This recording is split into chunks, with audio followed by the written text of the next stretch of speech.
He said that Jesus Christ has risen, and he is the open door.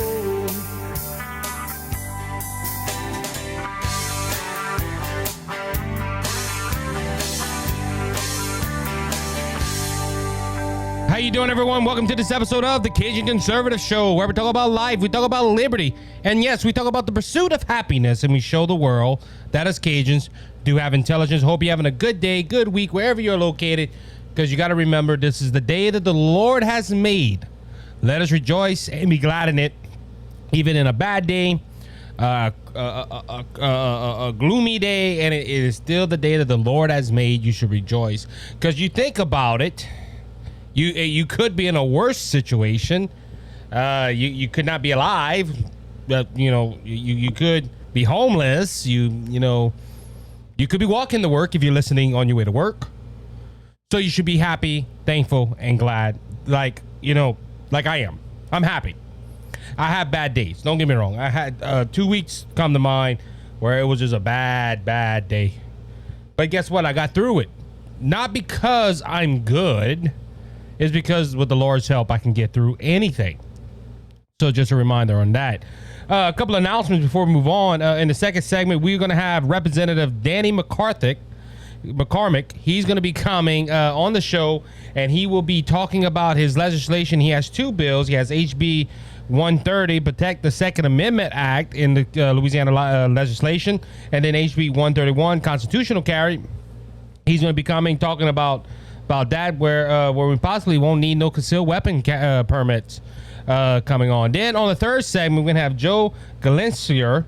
I hope I said his name right. But Mr. Joe's going to come on talking about his book and also talking about the economy. Ladies and gentlemen, we have a lot of issues right now with the banks and all this stuff.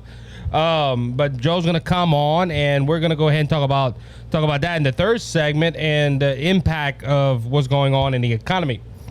So that's going to be happening in the third segment.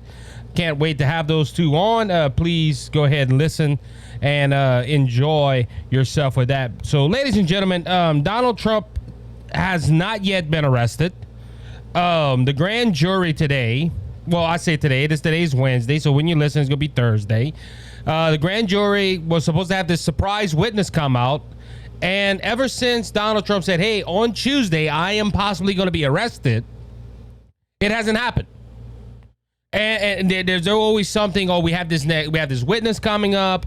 Today we have a strange turn of events that all of a sudden they found this witness that mess up the case or whatever. So they canceled the grand jury and told them, hey, y'all don't come in today. Y'all be on standby tomorrow.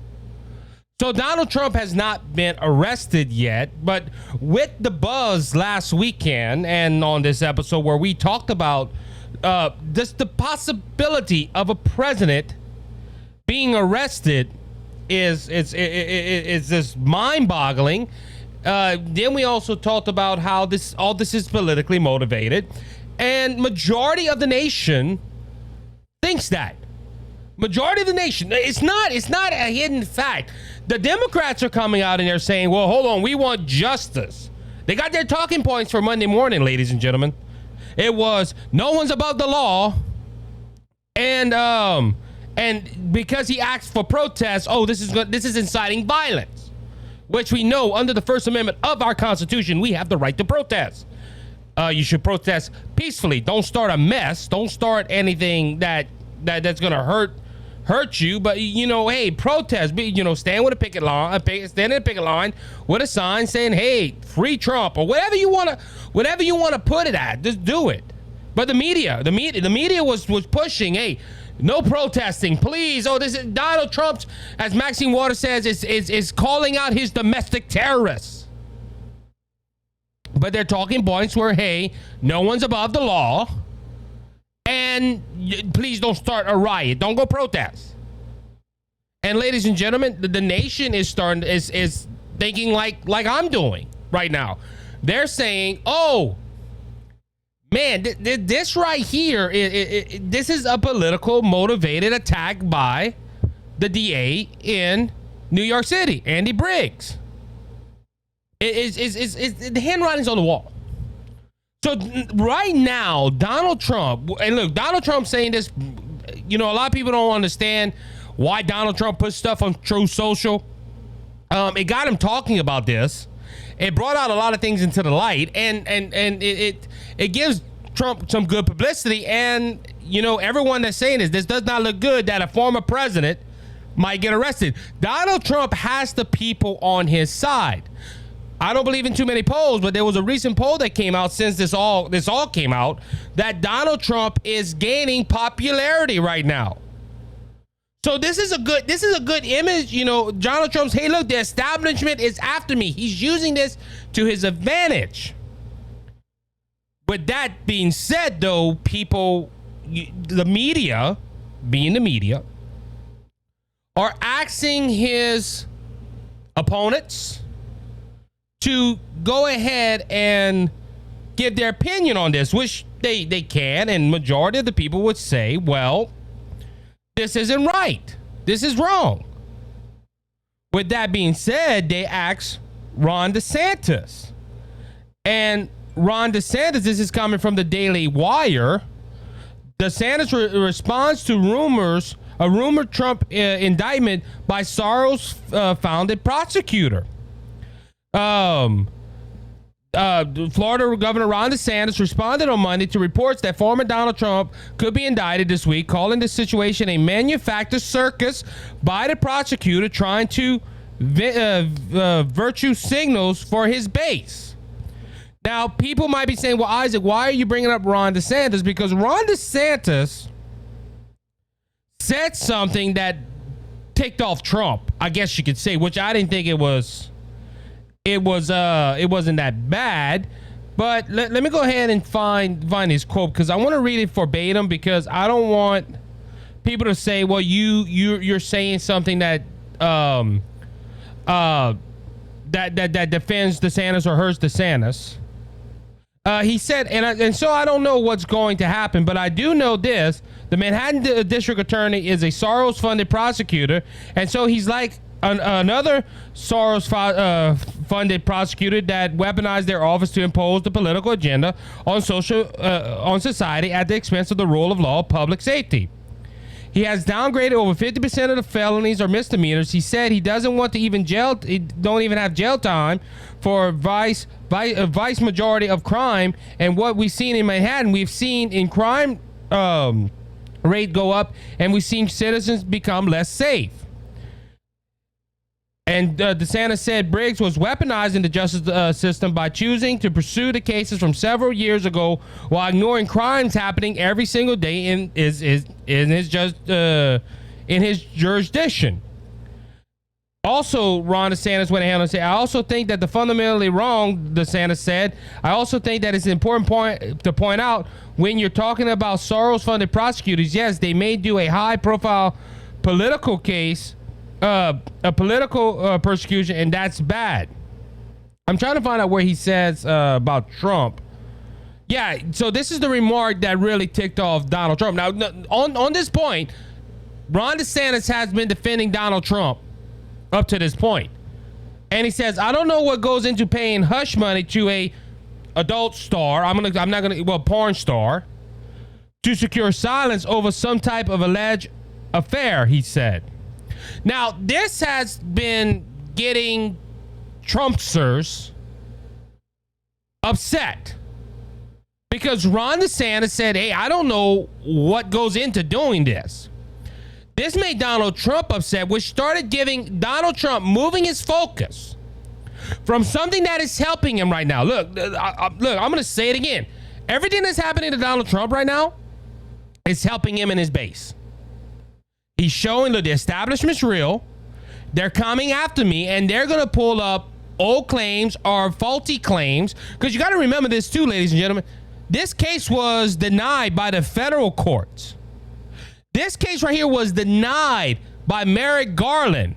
Now, you know, if somebody wants to take down Donald Trump, it's Merrick Garland in the Attorney General's office. They turned this down because it's faulty.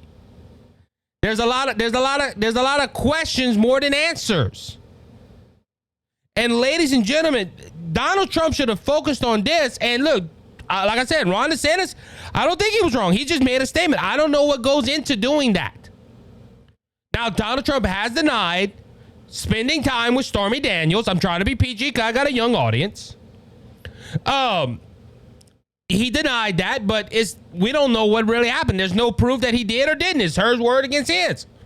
All you have is really the hush money, and there's legal aspects to that as well. But the Trump people are upset because 90% of the Ron DeSantis' speech was defending Trump, but Donald Trump's going to focus on the 10% of his speech where he said this statement, he don't know what goes into paying hush money. Now, Donald Trump has gone on the offense with Ron DeSantis. And I really think, I know Donald Trump don't know me. 9 out of 10 Donald Trump don't listen to this podcast. But this aggravates me. Now, we also had Ron DeSantis go, and this is going to be another point where I'm going to bring out. We had Ron DeSantis go on Pierre Morgan's show on Fox, I believe it is, and they asked him, hey, what name you like more, Meatball Ryan or Ron DeSantimonious? And Ron DeSantis said, look, you can call me whatever you want. I get results done. And I heard an opinion today, and it made sense. That's a question you really don't... That's a question you really don't want to answer because it's going to put fuel to the fire. And this is what this segment is really all about right here. I told you all that content to show you that there is a feud right now between Ron DeSantis and Donald Trump. There is a feud with Ron DeSantis and Donald Trump that should not be. You have two alpha males, if you want, let's into the animal kingdom side of it. You have two alpha males that are trying to gain the territory, and they're butting heads, but they shouldn't be butting heads right now. We're very early into this primary season, if we're in it at all. But you have Donald Trump nicknaming Ron DeSantis already, which I never got Trump on this. Trump says, I'm way ahead in the polls. Well, if you're way ahead in the polls, why are you attacking Ron DeSantis? And then you have Ron DeSantis, which is doing right until this point, where he's not saying nothing.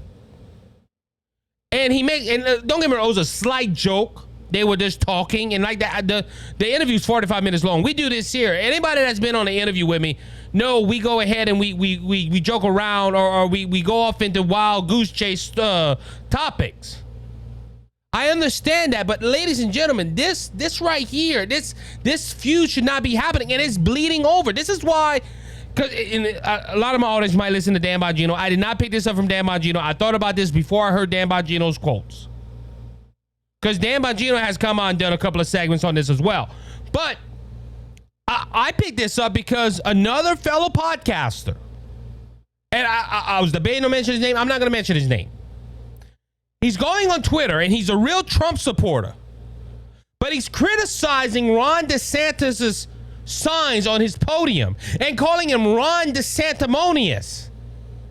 Ladies and gentlemen, that is what's happening with this. Trump criticizing Ron DeSantis and calling him nicknames is not dividing the nation, it's dividing the Republican Party. And look, I am a Ron DeSantis guy, and that don't upset me. What gets me upset is everything that I'm afraid that would happen is happening right now. You have Donald Trump criticizing Ron DeSantis, trying to bring him down because that is his only viable threat. And look, props to Ron DeSantis. He's saying, I'm gonna let my policies do my talking. And he makes the joke about with Pierre Morgan, where he said, look, they can call me whatever they want. I'm doing my work. Is a smart quote, but at the same time, it's you bashing Trump for calling you names. Ladies and gentlemen, this is what is happening. We are being divided over something so small that we should not be being divided over. Look, I agree. Look, in the primary season, small jabs that don't hurt. But Donald Trump, look, he almost ruined Ted Cruz because of this lying Ted. Don't you remember? This needs to stop. This name calling that Trump's doing to Ron DeSantis, this feud that's going on with Ron DeSantis and Trump, it needs to stop. And look, I'm not saying that because I support Ron DeSantis. We don't even know the dude's running yet. But Donald Trump is acting like he's a candidate, which I believe he will be. He's going to announce sometime. It's very early in this campaign, by the way.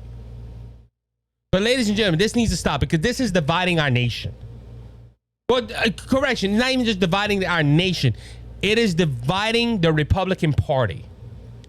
And look, is primaries good? Absolutely. I wish we had a primary system here in Louisiana. We have a jumbo primary where everybody runs, then we have a runoff in November. I wish we had a primary system. But ladies and gentlemen, this isn't hurting. Look, this election is too important to go ahead and say, we're going to let small things get in the way. We need to focus on policy. We need to keep our eye on the mark, and that is winning the White House, winning the Congress, and winning the Senate back to make policies that advance this nation. Now, people ask me all the time, why, I tell people this. I wish Donald Trump would not run. Why? Because of this right here. I like Donald Trump. I like Donald Trump's policies. But because of things like this that he's doing with Ron DeSantis, calling him Ron DeSantimonious, it's wrong. It's not helping the nation. This is hurting the nation. Does Donald Trump have good ideas? Absolutely. But this is hurting this is hurting the Republican Party. And this is going to show people right here we're not united. We're divided. And it needs to stop. With that being said, we'll be right back after this short break with Danny McCormick, District 1 representative in Louisiana. Y'all stay tuned for that. We'll be right back after this short break.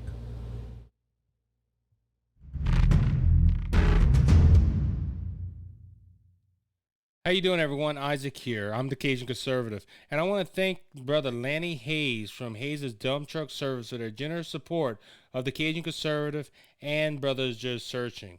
Hayes' Dump Truck Service serves the Lafayette and surrounding areas. If you have any job that you need done, like cleanup or hauling material to your job site or your home, we haul limestone, we haul sand, we haul topsoil, any type of material you need. If you're in the Lafayette and surrounding areas, please call Brother Lanny Hayes at 337-852-8043. Remember, Hayes' Dump Truck Service, where Jesus is Lord of the company. Cleansed and made us whole. Not one hoof, not one soul. All right, everybody, welcome back to the second segment of the Cajun Conservative Show.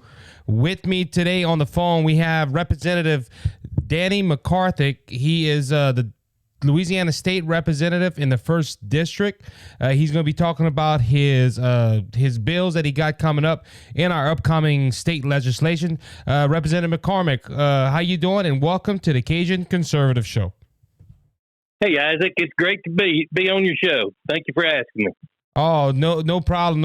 And when I first heard, I think you were on Moon Graffon's show, The Voice of Louisiana, and I heard your interview where you was talking about some legislation bills that was coming up, and I wanted to reach out to you. And we got to give credit to Mr. Alan Seaball. Representative Alan connected us together, and I really wanted you on to talk about the Second Amendment and what are you doing for the in our legislation to protect our God-given right in the Second Amendment in our Constitution. You bet. I agree. That sounds great. Yes, sir. So with that being said, Representative McCarthy, you have two bills coming up in there. You have one is to protect the Second Amendment Act, which is House Bill 130. And then you have the HB 131, which is the constitutional carry bill that you have been, I believe this is the third time you have put this in place, third or fourth time. Unfortunately, it didn't survive over veto, unfortunately. But you're bringing that back in. Tell us a little bit about your bills and why you're bringing these two bills back into our legislation. Well, in the House District 1 is a very rural district, and I'm a rural guy.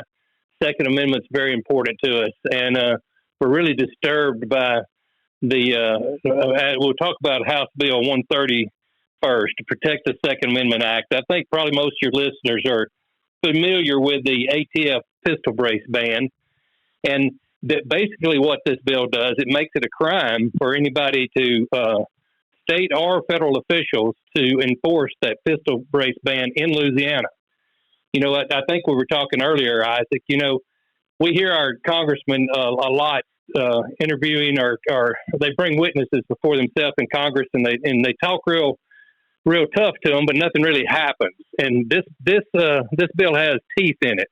It will actually make it a criminal act for them to try to enforce that unconstitutional law in Louisiana. And until we start putting these federal officials in jail, we're not going to get their intention to that happen. And that bill, you saying that it wasn't passed through Congress. I remember I reported on that when the ATF put these new regulations in, and it was blessed by the President of the United States. Now, the President of the United States can have his opinion, Representative, but he cannot make laws on his own. And you think he kind of try to go around the Constitution to do this? Like a couple of weeks ago, I reported he did the same thing where he signed an executive order, and he said, "Well, this is the furthest I could do without breaking the law." Well, you can't make laws like that. You have to go through Congress, which is the House and the Senate. And that's correct. That's what's wrong with this pistol ban.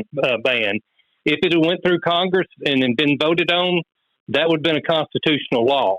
But just federal bureaucrats making felons out of millions of Americans by the motion of their pen, that's uncalled for. And as a states' rights advocate, it is our responsibility as legislators to protect the citizens from this federal overreach. And that's what this bill is designed to do. And it has teeth in it. It makes it a criminal offense. So with that being said, we do have a Democratic governor here in the great state of Louisiana, unfortunately. Do you see Governor Bell Edwards you have a supermajority in the House and in the Senate, but that the governor is still a flip. Do you think he's going to sign this bill to restrict the Biden administration from doing this here in the state of Louisiana? Actually, I don't expect him to sign it. I would be proud if it made it to his desk, though. You know, even though the Senate and the House have a supermajority now, both. You may not believe this, Isaac, but they don't actually vote like that sometimes. So this is going to be a good challenge for them to see where they stand on the Second Amendment as far as the Republicans we have elected. Yeah, because I've said this a couple of times, Representative Danny. I said this: Louisiana nationally, the Trump election and the elections from as long as I can remember, we have voted red nationally for president, and we're considered a red state. But unfortunately, our legislators, majority of them, they're only Republican in name only. I call those rhinos, because they don't vote like Republicans. And we've seen that in the last sessions where some of our own party teamed up with the Democrat Party to get their way, and we're supposed to have a supermajority where bills like this could pass and also go over a veto with the governor. But they teamed up with the Democrat side. Now they owe them, and now we're not getting nothing done. We've been in a lame duck legislation for almost 4 years now. Yeah, and that's right, Isaac. And I'll probably kind of surprise you with this too. There are Democrats in Baton Rouge that have a better voting record on the Second Amendment than several Republicans. This is probably surprising to most people, but yes, we have Democrats in the House that are more pro Second Amendment than we do some of the Republicans. And that is sad. That is sad, Representative McCormick. It is sad that we have Democrats here in the state of Louisiana that are more hardcore for the Second Amendment than we have some Republicans. That's correct. It is, and but you have to get good candidates to run for office, and you have to weed them out. I think as we have an election year coming up, and now's the time to vet your candidates, not by what they say, but how they vote. all of those elected politicians know what to say, but their voting records are what they need to stand on. And unfortunately, they don't they don't like that. Moon. At the time of this recording is Tuesday. I heard Moon talk about this morning that one representative told him, "Hey, my family don't like you because you came against me." And all Moon said, "I just talked about your voting record. I didn't talk about you personally. I just talked about the voting record." And people were upset at him because, yeah, he talked one. I can't remember who the representative was, but he talked one way, but he voted another way, and that is not good here in the state of Louisiana. And that's exactly right. You would be surprised how I've had several representatives get mad at me because I made them vote on a controversial issue. You would think that's odd. We get elected to vote, and a lot of times they get mad because they have to vote. And, that was actually something that was surprising to me. I tell them all the time, I say, shoot, man, if you don't support the Second Amendment, just vote the way you believe and let your people know about it. But they don't like voting sometimes. It goes against their personality or their belief system, and that's not right. Representative, I agree. Representative McCormick, let's talk about, cause the HB 130, unfortunately, if it makes it to the governor's desk, he's probably going to veto it. Do you see this going into a veto session here for the state of Louisiana and it being override in that, or you don't think we'll have enough votes for that bill to pass? Well, there again, that's easily documented too, Isaac. In Louisiana, we automatically go into a veto override session unless somebody sends in their ballot saying they don't want to go. So people had to publicly say they don't want to go. So with a supermajority in the House and the Senate, it's going to be hard to believe if they vote not to go into a veto override session. And they should, but like I said, unfortunately, Representative McCormick, is that we have certain people in our state that are Republicans that don't want to get their hands dirty. They like being clean, or they like being on that borderline. And like you said, and especially in a elections season, they should be very careful if they say no or yes. But I think we're going to have some that's going to say, a lot of them going to say no. And we know that here in the state of Louisiana, you have to have a majority yes before you even go into a veto session. Like you said, it automatically happens, but it stops it if you have more no's than yes.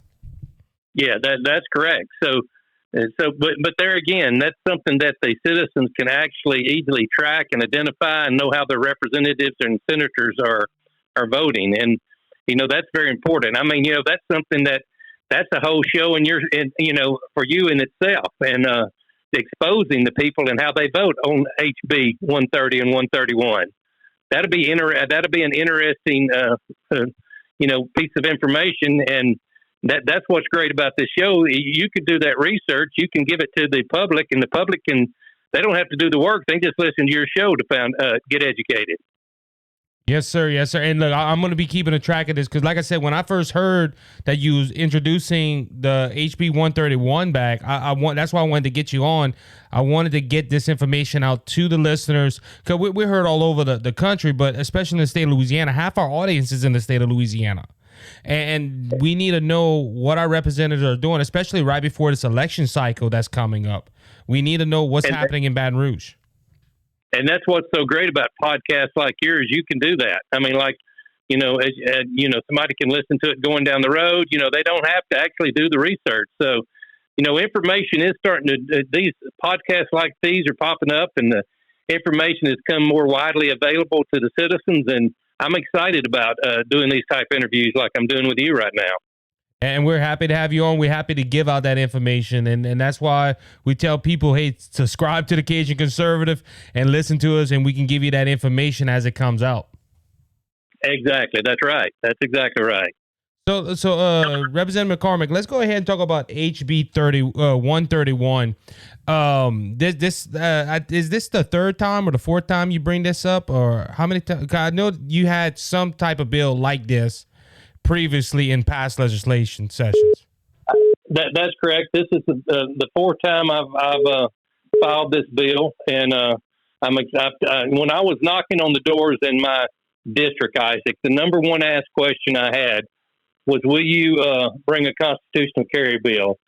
And my promise to my constituents was I would bring it every year until it passed. And this is my fourth year to be in office. This is my fourth year to bring this bill. And it's crazy that this bill hadn't already passed, Isaac, because I think I forget exactly 25 or 26 other states already have constitutional carry for one thing. And then the other thing is that in Louisiana you can legally open carry.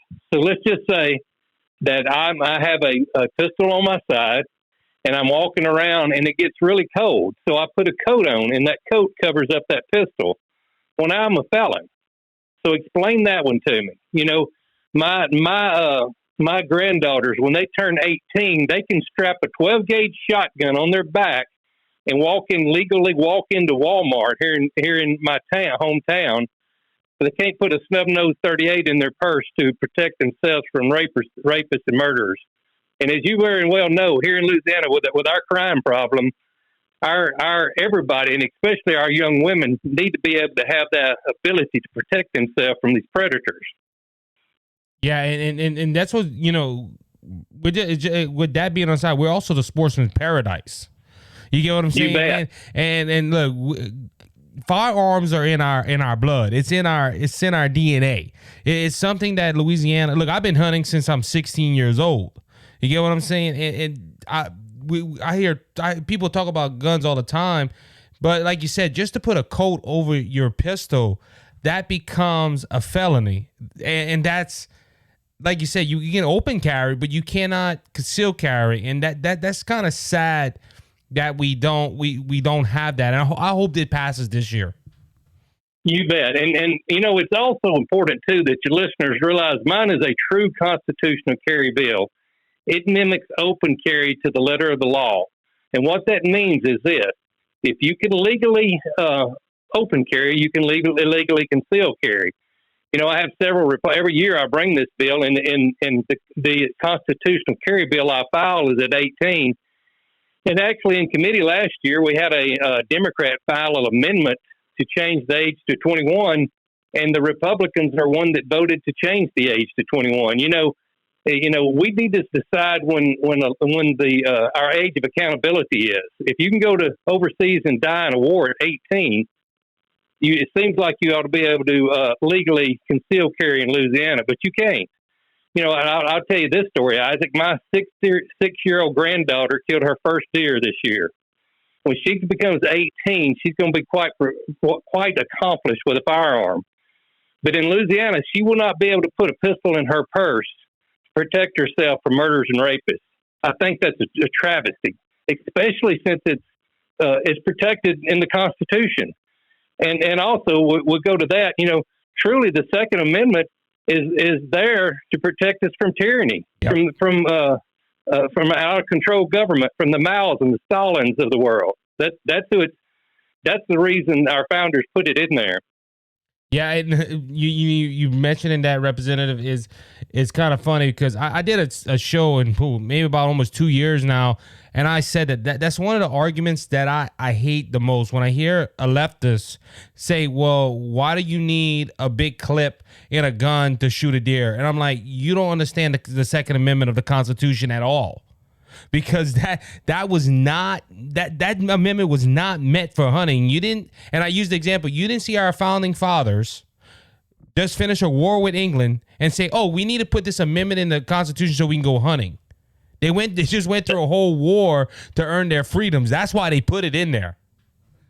Yes, sir, that's exactly right. You know, and what's so odd about the Biden administration is that they're using tax dollars to send fully automatic weapons to Ukraine, yep. to the Ukraine citizens, okay?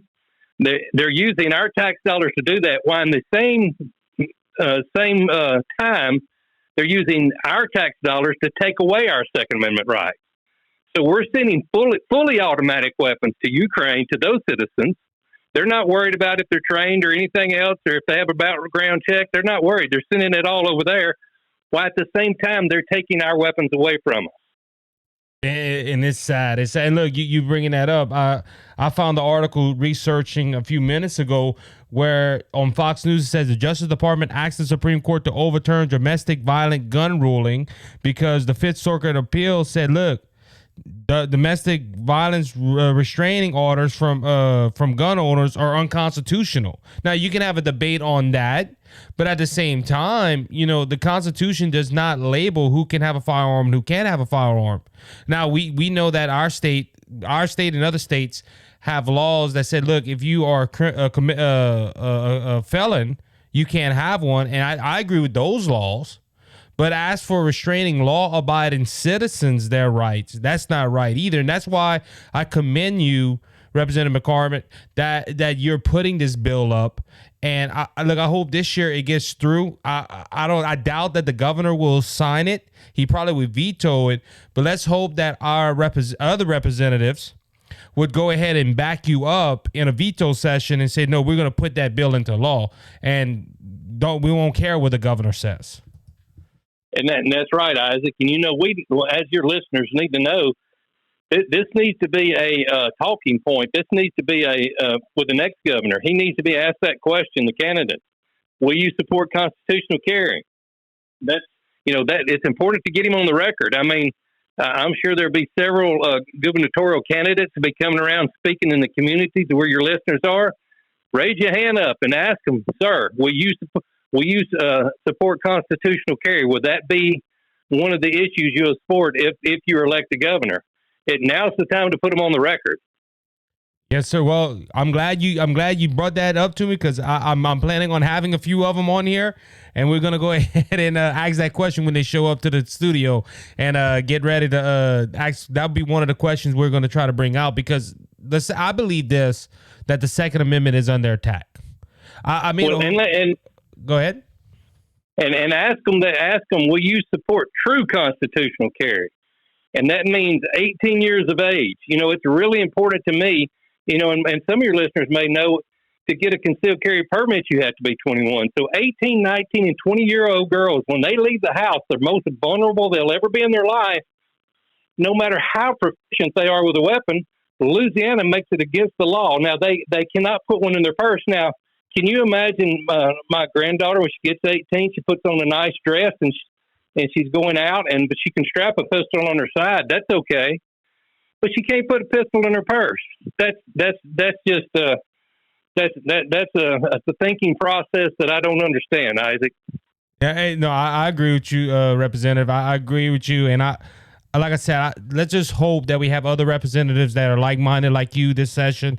And look, I know you got some good conservatives out there like Blake, and you got Mr. Allen. You got a lot of good representatives that are in this session, and let's hope they pass this bill. And then we got a supermajority now in the House with one Democrat flipping over. So we got hope. We got hope that it's going to come through. I agree. That's right. And we got to keep fighting. We got to keep pushing. And everybody's listening to your podcast needs to ask their state rep and their state senator will they support constitutional carry, and will they support true constitutional carry? That means at 18. Yes, sir. And look, our audience, if you're listening, please call. If you're from Louisiana, call your state rep and let's get this through.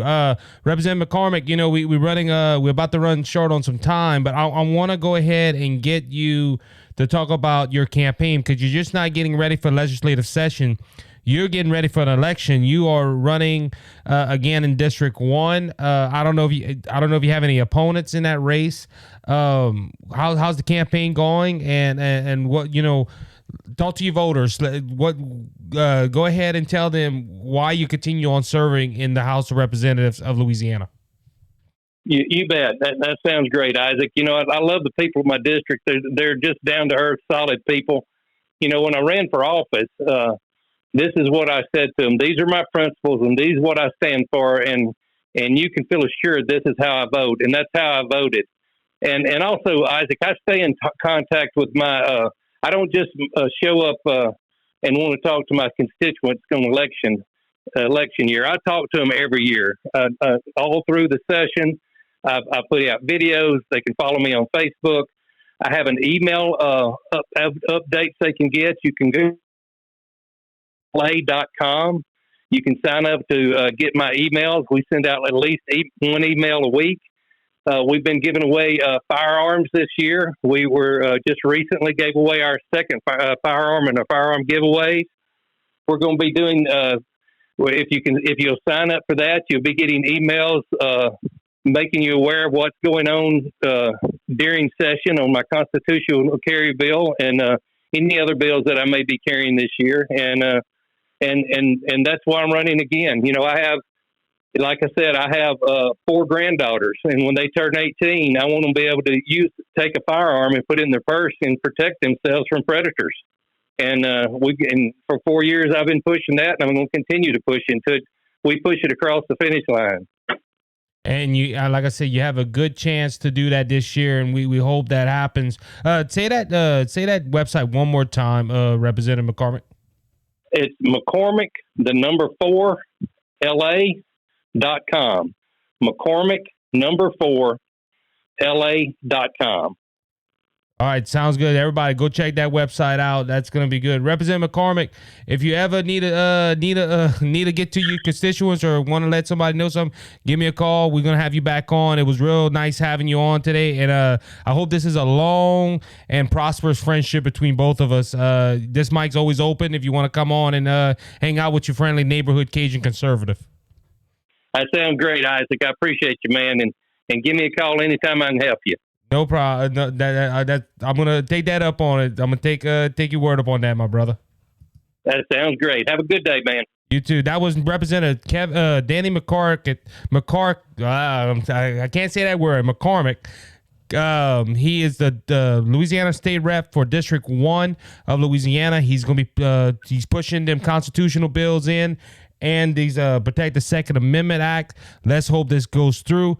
With that being said, we'll be right back after this short break. Stay with us. We'll be right back.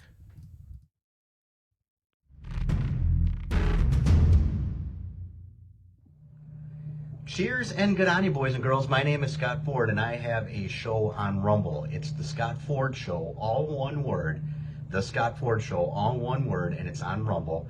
I'd be very happy if you went ahead and subscribed like Isaac. I'm a true American-loving patriot. Thank you, Isaac. God bless. Enjoy your life. You're my peace of mind when this old world seems to get me down. All right, everybody, welcome back to the third and final segment of the Cajun Conservative Show today. As advertised, we're going to have Author Joe Gulesserian. You're doing great. I'm doing great. I'm doing great, huh? Mr. Joe, welcome to the Cajun Conservative Show. Before we go on, please go ahead and introduce yourself. Tell your name right, because I am Cajun, and I do butcher up names that ain't Boudreaux and Thibodeau. But go ahead and introduce yourself and let everybody know. I said you're an artist or author. Talk about your book for a second. Sure. My name is Joe Gulesserian. I'm the author of the book called The Practical MBA, and my background is I've worked as a professor for 2.5 years.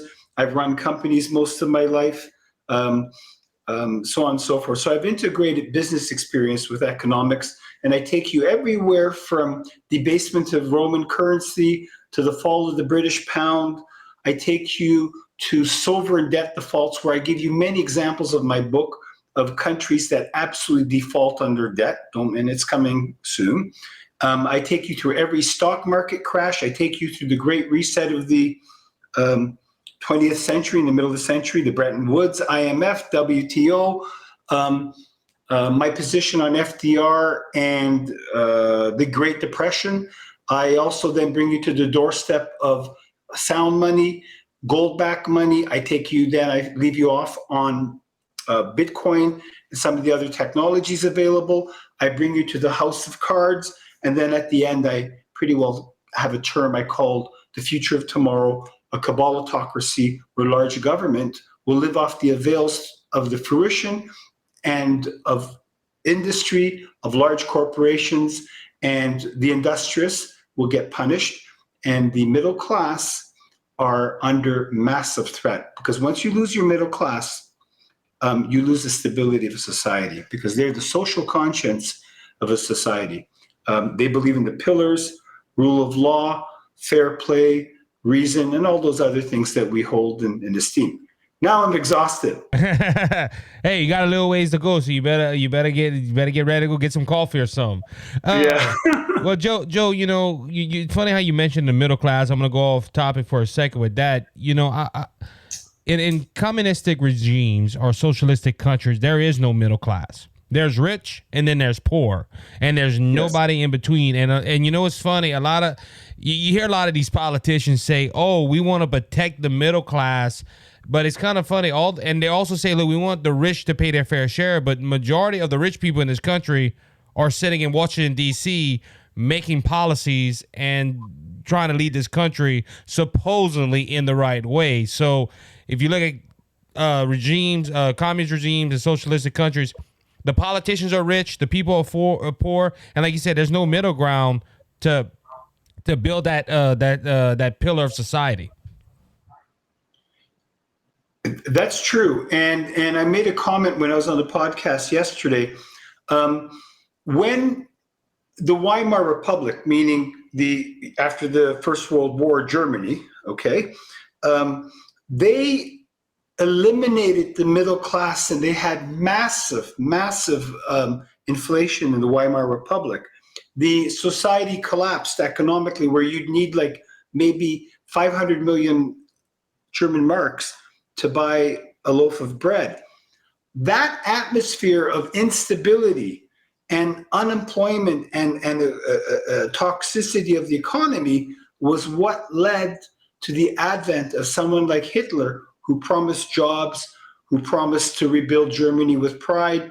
And unfortunately, he brought back jobs, but the rest is very toxic history. It's very scary stuff that he did. So, once you eliminate the middle class, coming back to America, maybe Canada or Europe, you eliminate the soul of the country. You eliminate the social conscience. The middle class is stable because you know what? Maybe I'm middle class. I'm doing okay. I've got a home. It's mostly paid. I got a kid. One's going to be a plumber. The other one's going to go be a teacher. I'm not going to go to a protest and throw Molotov cocktails, right? Right. I don't want that kind of stuff there, but they're inflating away the middle class, and that's how they're going to get rid of them. They, like I put in my book, they need not apply. They're not part of the equation, and they need not apply. A good example of inflation on the people who can least afford it, the lower middle class and the working poor, is you can see a store like Dollar Tree. They move their price point from $1 to $1.25. Well, Isaac, that's a 25% inflation hit right there. And that's about it on that issue there. But you're right.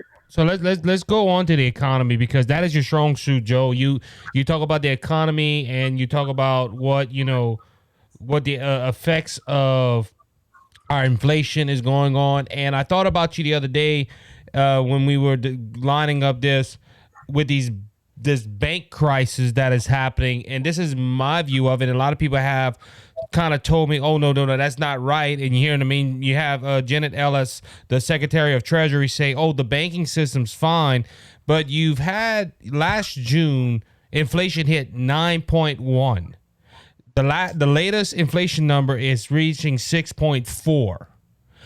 Yes. And if they started rising interest rates, they started doing all this stuff to try to combat inflation, but it has put these banks in trouble.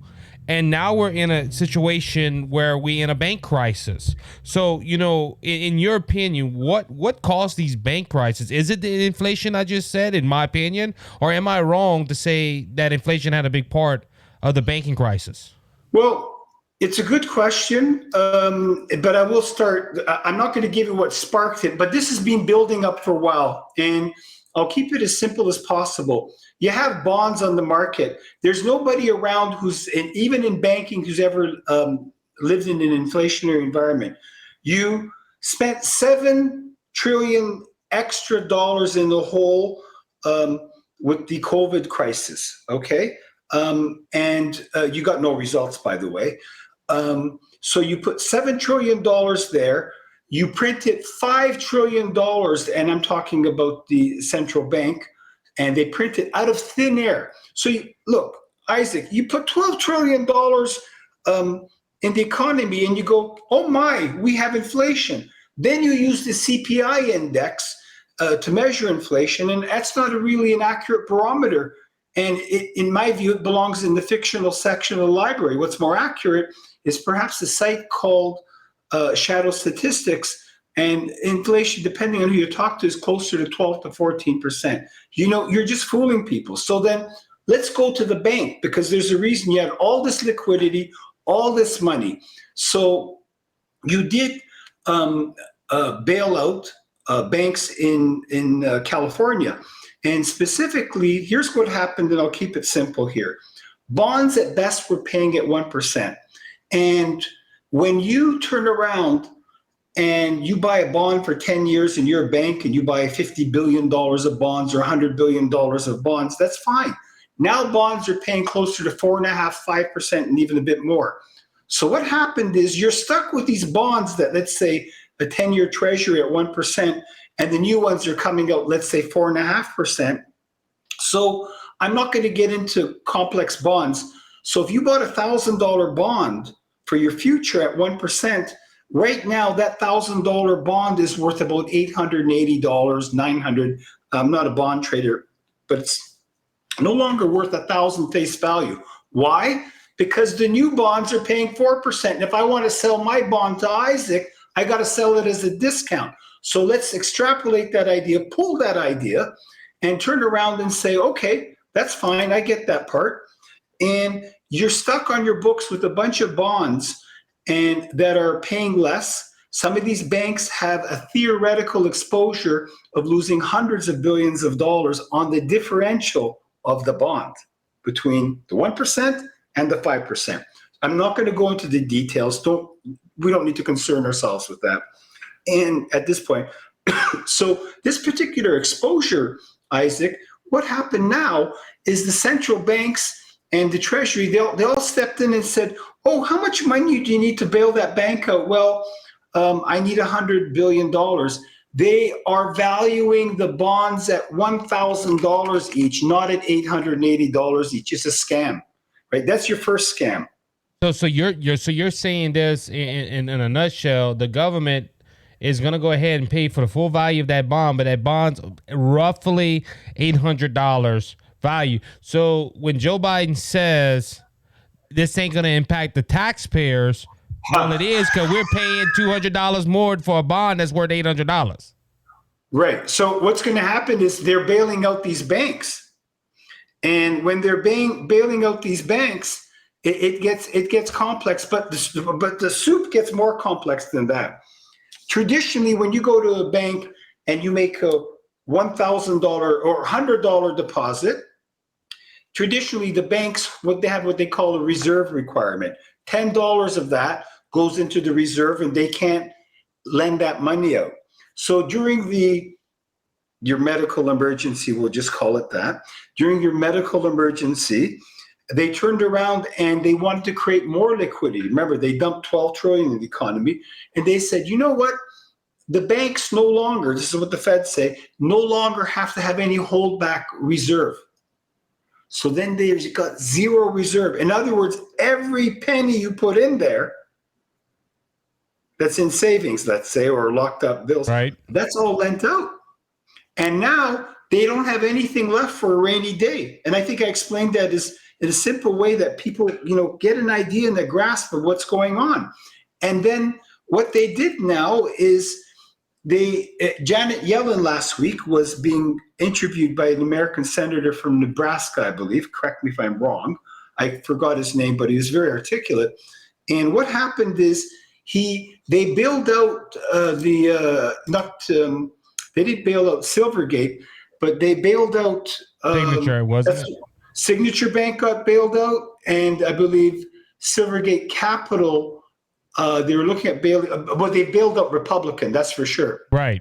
So what I'm getting at is is they were bailing out, and I'm just going to wind here for about a minute or so. They were bailing out certain chosen banks, like an a la carte. They're choosing what they want off the menu. So let's say there's some really good, solid, small banks. And what's happening is they told everybody at Silvergate when they went under, your money's guaranteed. Well, a lot of companies have $4 or $5 million sitting in their bank, or very wealthy people have $1 million left in their bank. So you're telling me you bailed out Silvergate, all the depositors, but you don't want to bail out that bank in Louisiana or Oklahoma. So then, I'm Joe Schmo. I've got an account in Nebraska. I'm going to pull out my money because I've got over $250,000. The FDIC is not guaranteeing past $250,000. I'm a company. I've got $2 million on the books. I've been in business 20 years. I will take that $2 million and move it to Bank of America or JP Morgan or Wells Fargo. And what happens is people the prophecy self-fulfills. They start moving out of these smaller banks into the larger banks.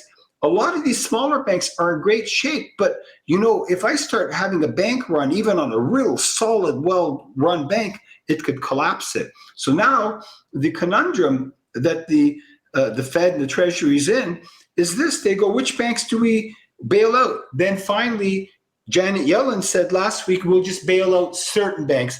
Today and yesterday, she said, we're going to bail out everybody who's past $250,000. Because, I'm going to give you a really ugly example. Let's say Microsoft had, $15 billion in their bank account, and their bank goes under. What would happen if, I'm coming up with numbers here, right? Right. What would happen to Microsoft or Apple or IBM or General Motors or any of these companies? So that's the fly in the ointment. That's your problem now. And there's one more problem. I'm just throwing stuff here. That's funny.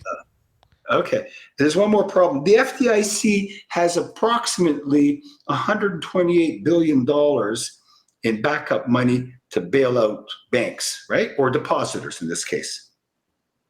So if the FDIC has $128 billion, but they're insuring about $9.8 trillion, they don't have enough money, so they're going to get bailed out.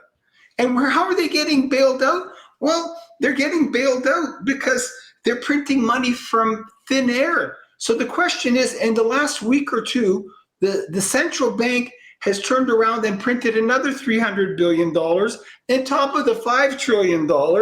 And do you really think by printing more money, you're going to tame inflation? You know what you've got now? You got a banking crisis and you got an inflation crisis. And no matter which way you move, you got another problem. And I'm throwing a lot at you. You got an American accumulated deficit of $32 trillion. If interest rates went up to 6%, right? That would be 6% of, let's keep it at 30 trillion. That's $1.8 trillion. The US budget's about $4.4 trillion. That's what you basically have to spend as a federal government. What would happen if 50% of your money went towards the interest on your debt? That's the conundrum. The Fed, this is not Paul Volcker in the 1980s where he could jack up interest rates. We didn't have even $1 trillion of debt. Yep, you're right. Right? Europe's worse. I'm not even going to go to Europe. It's pathetic. It's not. I don't mean Europeans, but the economic situation. Yeah. And Canada. This is the situation, and there's no easy way out because you want smaller government. Right, as you mentioned when we were chatting, good. You go run on smaller government and let me know how many votes you get. No, people don't care about that. They go, right. I want my government programs. Anyway. Yeah, and see, and going to that, because I want to ask about this. Could you just mention that they're gonna be printing up more money, which is gonna add to more inflation. That is just common sense. But what about, we're in a circumstance right now in this country where the Republicans say we're not going to extend the debt limit, but you have the Democrat Party and the president saying, well, we're going to bail out these banks, we're going to pay for this, we're going to pay for that. What if the debt ceiling don't get raised? See, that's where I'm coming. Because you mentioned about printing money, and these banks are beginning bail. Where are they getting this money from? Like, just from thin air? Because yes. What if the Republicans hold their ground, which I hope they do, Say, look, we're not going to raise the debt ceiling. Where are they going to get to pay this stuff? Well, exactly. They're printing money from thin air. They're lending it to an insolvent treasury, right? So basically, imagine the ship pulled up. These sailors are being at sea, and they come to the port of call. They've got a bunch of drunken sailors, and you start lending them $5,000 each. You're not going to get paid back. It's going to go down the tube. And basically, you have an insolvent treasury. If any business was run like the treasury, they would not qualify for a Dunkin' Donut and a coffee in terms of a line of credit, okay? I've got to be very frank there at the expense of throwing diplomacy under the bus. So the treasury is bust. When their bonds and debts come due, they borrow more money, right? And you can only sell so many bonds domestically or internationally to finance U.S. debt, right? Right. And America can't default, because if they default, it's not just America. The world financial system would come to a grinding halt. It would be something unfathomable, because American dollar is the de facto currency of the world. It's the reserve currency of the world. And but they're running it at. Eventually, let me give you another analogy. I thought about it today before I came on your program, and I said, I played Monopoly as a kid. You get $1,500 each. Okay, so you want to buy Illinois Avenue, you want to buy Vermont. If you're lucky, you buy Park Place or some of the other nice properties. That's fine. But what happens if I start you off with $3,000 each? You will start buying properties off each other. Those property prices will go up. That's all that happened. You don't need a PhD in economics. It's basically it's called the Cantillon effect. And I had to study it a couple of thousand years ago when I was in school. When more money chases the same amount of goods, you get inflation. And what you're doing is you're getting Band-Aids and Band-Aids and Band-Aids. And, no matter who's in government, you try and get these people away from government addiction. Good luck. It's tough. And I'm not talking just America. Europe, we could talk about Canada, of course, right? We have a different system here. Some of it's good, some of it's not as good. So if I came up to Canadians and I said, listen, I'm going to reduce in Canada, we pay about 53% of our money towards taxes if you're making a $65,000 salary. I'm not saying income tax. You have what we call HST, which is like value-added tax, okay? So everything I buy, almost everything, I pay 13% on. Part for the state, meaning the province, and the other part, I think I pay 7% or so, 5% to the federal government. So when you're paying 12, 13%, in the beginning when they introduced this, they go, oh, it's not on food. But I went and bought fruits that are cut up because we had some friends over, and they're charging me tax on a nice platter of fruit, for $13 plus tax. But people you got young people there. Oh, well, geez, you got to pay because the government said so, right? Too often these folks in government want power without accomplishment. And that's what you see. I'm not knocking everybody in government. There's some very able and decent people who actually want to help. But you're dealing in a cabalotocracy. It's a kleptocracy, which means basically they're just there to parasitically live off the avails of anybody who can produce labor. I was brought up where, you got to work hard, make something out of yourself and all that. Well, how can you tell kids like that? How can you tell kids that today? They grow up and go, no, well, the government's stealing. Why can't I steal? Well, it even go to a point. It's a give me generation. I call it a microwave generation where everything got to be instant. And look, let's even go to a point where the government is fighting this now with school bailouts, pay everybody's debt. Well, look, I didn't go to college, and I never planned on going. But the thing of it is, I got to pay for somebody else's college. Why? I didn't go.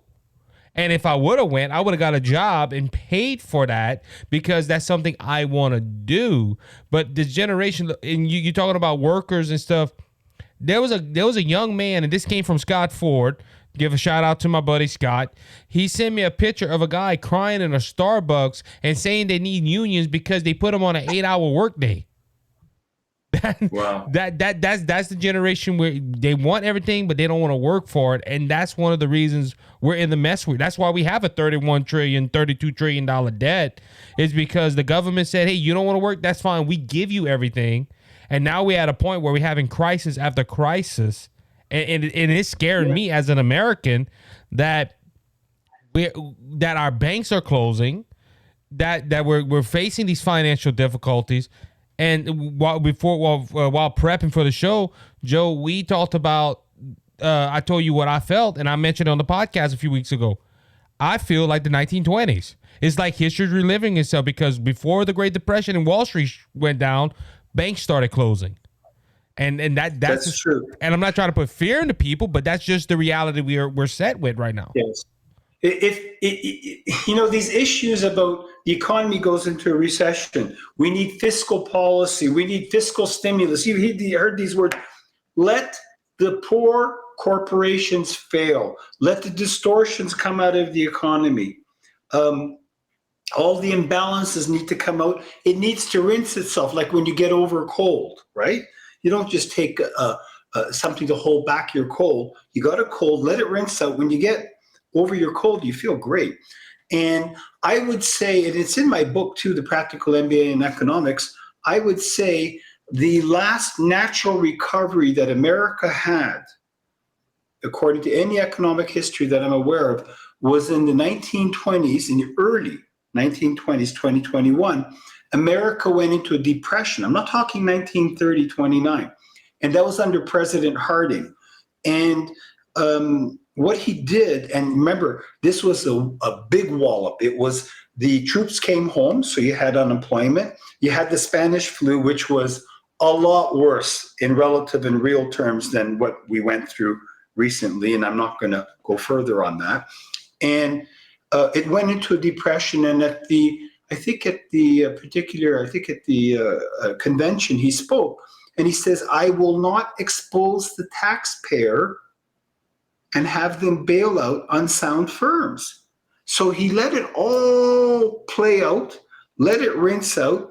Within a year and a half or two, unemployment went from close to 18% back down to 6%, 7%, then it started dropping. The economy started flourishing again. But you spend too much money, you print too much money, you're speculating on Wall Street, so on and so forth, stocks, what have you, and then the big bust comes. And all I have to say is the banks were not ready for the fact that interest rates went up from 1% to 5%. Put it in street terms, they got to get over the fact that, didn't you know that happy hour is going to be over eventually?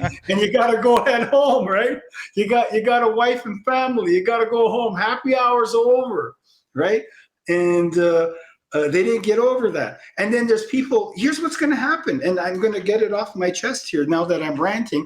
They're going to turn around and saying, we need government to solve the economic problems. Well, government caused them. Depending on government to solve the economic problems is like hiring the carjacker to run your valet service for parking. That's a good analogy. A good analogy. Yeah, that's what it's like, So, yeah. Yeah, it is sad to say. And look, our founding fathers, yes, never ever designed our government to be big. It was always supposed to be small. It was always supposed to just be a advocate for people that needed help. But unfortunately, we've come to a point where government has grown to where, like you said, people are just so used to a big government now, they don't know what they would do if it would get out, if big government would ever cease to exist. Yes. And yeah, that's the only, if you're born today, you're 25, 30, even if you're older than that, pardon me, it makes no difference. That's the life you're used to. And when I grew up, I believed in government. When I came out of high school, I believed in it was good and that. I believed that, if you were very wealthy and I wasn't, we both went to court, I would be treated as good as you. I believed that I was be treated fairly. But right now, I just don't see from our economic institution, from our governmental institutions? How do you turn around and tell somebody young, believe in our institutions? They're there to help. How can you? They can't stop lying. Like I told when I went on another program, you know, if the media and government, if they stop lying, the room would be silent. You're right on that. They can't stop it. And I think in my book, I said, you know, with this compulsive lying disorder, I think most people in government, and the taxpayer should pay for it, is they should get a group rate on their compulsive lying disorder, you know? And I don't know what to tell you, you know? They pay for every other study. They should pay for that one as well. You know, they're making money out the way. Yeah, give them a therapy session. You can line. It's not a bad idea. Line up about 15, 25,000 couches and just sit there and you know, strap them down for a while and, you know, have a nice chat with them and then unstrap them, see if they get a little bit better. But anyways, what would be sad though, Joe? What would be sad, Joe? If the psychiatrist that's doing that probably would retire at the end and wouldn't want to talk to nobody, go to a psych ward himself. Yeah, exactly. So Joe, exactly. so Joe, we're running. We're about to end this segment. I want you to go ahead and give a shout out to your book, where people can find your book, and if they have any questions for you or if they want to reach out to you, give them some contact information. Sure. No, thank you very much. My book is called The Practical MBA on Economics. I'm currently writing a second one called The Guerrilla Guide for Entrepreneurs, and I'm kind of getting lazy on that one. I've described the book before. It is, to put it succinctly in a very summarized way, it's essential gear for the coming and current economic tsunami. It predicted the house of cards and all this stuff falling apart. The book is available on Amazon. I'm very easy to get in touch with LinkedIn. And I'm also very easy to get in touch on my website. It's called practicalmba.ca. Again, practicalmba.ca. So those are probably the best ways to get in touch with me. You know, I'll answer questions. If you get me on LinkedIn, I'll answer questions. I publish articles on LinkedIn, and one was on the particular banking crisis. Joe, thank you for coming on, man. We had a blast, and I hope you come on again soon. Thanks a lot. All the best to you, and good luck to you. And thanks for having me on your program.